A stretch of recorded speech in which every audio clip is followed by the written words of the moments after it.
सभी को नमस्कार। जय श्री राम। मैं राहुल मैश्वरी और आज हम बात करने वाले एक बहुत ही यूनिक टॉपिक का और ट्रेंडिंग विषय का, और जिसका नाम है राहु। और राहु से हम क्या समझ रहे हैं? मतलब मैं हमेशा बोलता हूँ कि ज्योतिष जीवन जीने की कला है। तो राहु को हम अपने डे टू डे लाइफ में, रोजाना होने वाले समय में, चीजों में किस तरह से देख सकते हैं? तो ध्यान दीजिए, अगर हम बात करें राहु ग्रह के बारे में, तो राहु क्या है? राहु को हम बोलते हैं कि सोचने समझने की शक्ति, है ना, हमारा भौतिक जीवन का कारक ग्रह है। या फिर ऐसा बोल सकते हैं कि राहु किसी भी चीजों को बढ़ा देता है, किसी भी चीजों में फैलाव कर देता है। तो फैलने का कारक है, बढ़ने का कारक है, विस्तार का कारक है। अब इन चीजों को ध्यान दीजिए कि हम राहु को कैसे समझ सकते हैं। तो अभी एक टूल्स आया है, एआई टूल्स, है ना, जिसमें चैट जीपीटी वगैरह बहुत सारी चीजें हैं।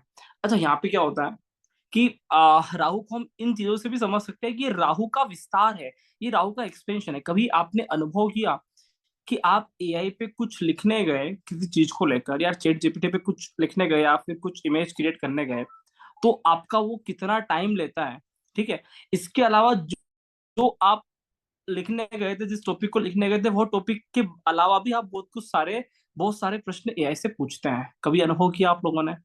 तो ध्यान दीजिए कि ज्योतिष शास्त्र में बोलते हैं कि राहु भ्रम का कारक है, राहु भटकाव का कारक है, और राहु बहुत सारा नॉलेज भी देता है। तो इन चीजों को अनुभव करें कि क्या आप कभी चैट जीपीटी पे, एआई पे कुछ लिखने गए हैं? गूगल पे ऐसा नहीं होता था। गूगल पे सर्च करते थे, वही उत्तर मिल जाता था, संतुष्टि था। ये भी राहु का ही स्वरूप है। लेकिन हम एआई पे, चैट जीपीटी पे जब भी कुछ लिखने जाते हैं, तो ऐसा अनुभव करिए कि क्या हम वही लिखने गए थे जो हमने सोचा था, या हमारे दिमाग में और बहुत सारी मल्टीपल बातें आने लग गई, और हम बहुत सारे प्रश्न ऐसे पूछने लग गए, और जिस मेन प्रश्न के लिए आए थे, उस मेन प्रश्न से हमारा ध्यान भटक कर हम कुछ और करने लग गए। ऐसा अनुभव करिएगा। तो ध्यान दीजिए, ये सारी चीजें राहु का स्वरूप है। लोग कहते हैं कि सर हम राहु को कैसे समझे? अरे कैसे समझना है? समझने का कोई फॉर्मूला हो सकता है? ज्योतिष देश काल माहौल पर निर्भर करता है, और कैसे इस युग में किस तरह से हम राहु से जुड़ गए, राहु से कनेक्ट हो गए, राहु से ऐसा कनेक्शन हो गया कि हम, हमारा दिमाग किसी चीज को अगर खोजने के लिए जाता है, तो निश्चित तौर पे हम उस चीज को लेकर ध्यान न लगाते हुए हमारे सामने मल्टीपल चीजें सामने आती, पैरेलल चीजें आ जाती है। यही की यही चीजें आप फेसबुक पे देखिए, यही की यही चीजें आप यूट्यूब पे देखिए, सेम टू सेम चीज आप इंस्टाग्राम पे देखिए। कि आपको किसी एक वीडियोस के लिए आप गए हो, ऐसा हो ही नहीं सकता कि अगर आप एक वीडियो के लिए गए हो तो आपने एक ही वीडियो देखा हो, कम से कम आप 10 रील्स देख के आ रहे हो। ऐसा हो नहीं सकता। आपको सजेशन मिलते जाते हैं। आप जिस रील को देखने गए थे, वो रील के अलावा भी आप बहुत सारी चीजों को देखते हो। तो ये सारी चीजें क्या है? राहु को बोलते हैं मल्टीपल चीजों का कारक। एक घर है तो 10 घर चाहिए, एक गाड़ी है तो 10 गाड़ी चाहिए, एक रील्स देखना है तो 10 रील देख रहा है, एक काम करना है 10 काम कर रहा है, एक चीज को सोच कर जा रहा था 10 सोच सामने आ गई। चीजें क्लियर हो रही है। तो किस तरह से अगर हम 10 10 चीजों को एक साथ देखेंगे, तो हमारा भटकाव नहीं होगा तो क्या होगा?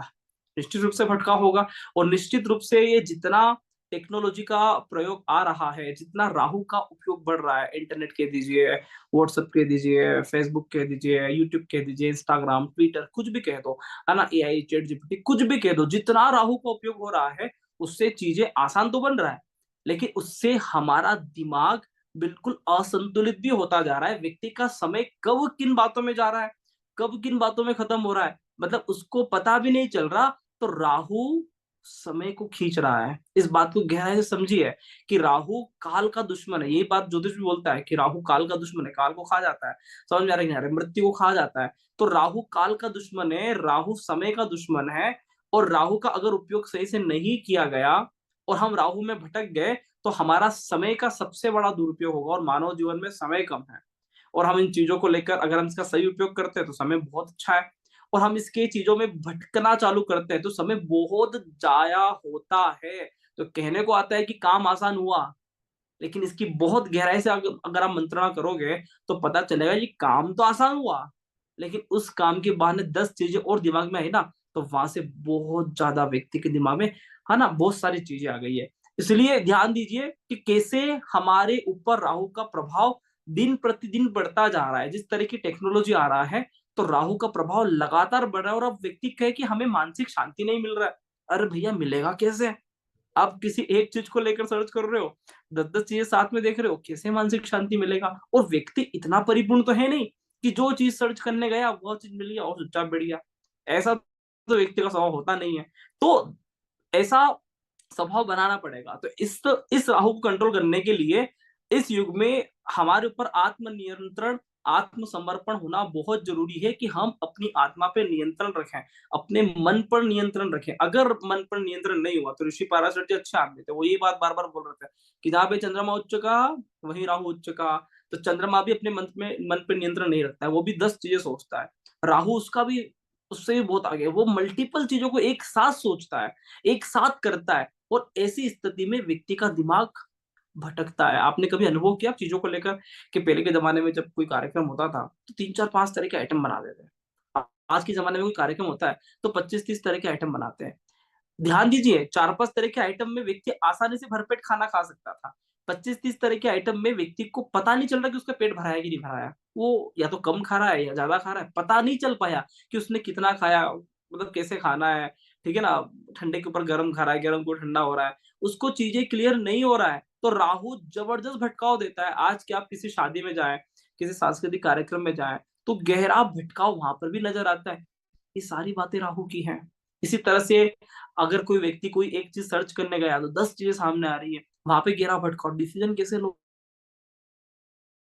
तो राहु डिसीजन नहीं दे रहा है। एआई बहुत अच्छी चीज है, लेकिन एआई आपके दिमाग में भ्रांति पैदा करेगा आने वाले टाइम पे कि हम बोलेंगे कि बिना एआई के अच्छे थे।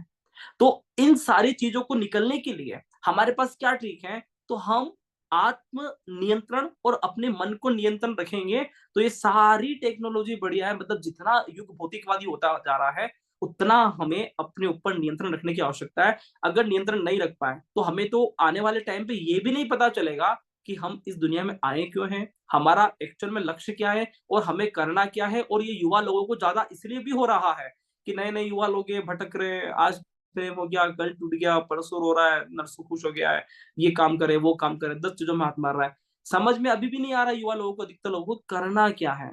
इसलिए क्योंकि वो मल्टीपल चीजों में अग्रसर हो गया और एक भी चीज प्रॉपर तरीके से नहीं कर पा रहा है। तो ध्यान दीजिएगा, इस तरह के राहु से बचने के लिए 2 बातें गहराई से समझ लें। पहला है अपने मन पे नियंत्रण, दूसरा है अपने आत्मा पे नियंत्रण। ये 2 चीजें होगा तो ये राहु व्यक्ति को राजा बनाएगा। और ये मन पे नियंत्रण नहीं रखा तो व्यक्ति का समय खराब होगा, समय खराब रहेगा।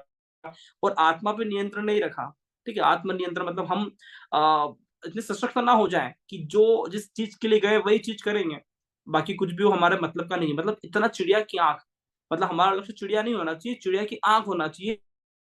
और कुछ भी नजर आए हमारे काम का नहीं है, तो इसको बोलते हैं आत्म नियंत्रण। कि आपकी आत्मा बिल्कुल एक सेंटर पॉइंट को ही देख रही है, आसपास कुछ भी हो रहा है हमें किसी भी तरह से भटकाव ना हो। तो इतना ज्यादा नियंत्रण होगा, वह व्यक्ति राज करेगा। ध्यान दीजिए इन चीजों को। तो राहु किस तरह से माया पसार रहा है और लगभग लगभग लोग भटकाव की स्थिति में आएंगे अगर वो मन और आत्मा पर नियंत्रण नहीं करेगा। आशा आपको वीडियो समझ में आ रहा होगा। मैं आशा करता हूँ राहु स्पेशल समझ में आ रहा होगा और आपको बहुत कुछ सीखने को मिल रहा होगा। रामायण ज्योतिष से जुड़े रहने के लिए राहुल महेश्वरी चैनल पर आप सब्सक्राइब कर सकते हैं। वहां पर आपको बहुत सारे वीडियोस मिलते रहते हैं, राहु स्पेशल, शनि स्पेशल, मंगल स्पेशल, रामायण ज्योतिष के बारे में, कुंडली विश्लेषण के बारे में काफी कुछ चीजें मिलेगा। आप बिल्कुल बने रहिए। बहुत बहुत धन्यवाद। नमस्कार। जय जय श्री राम।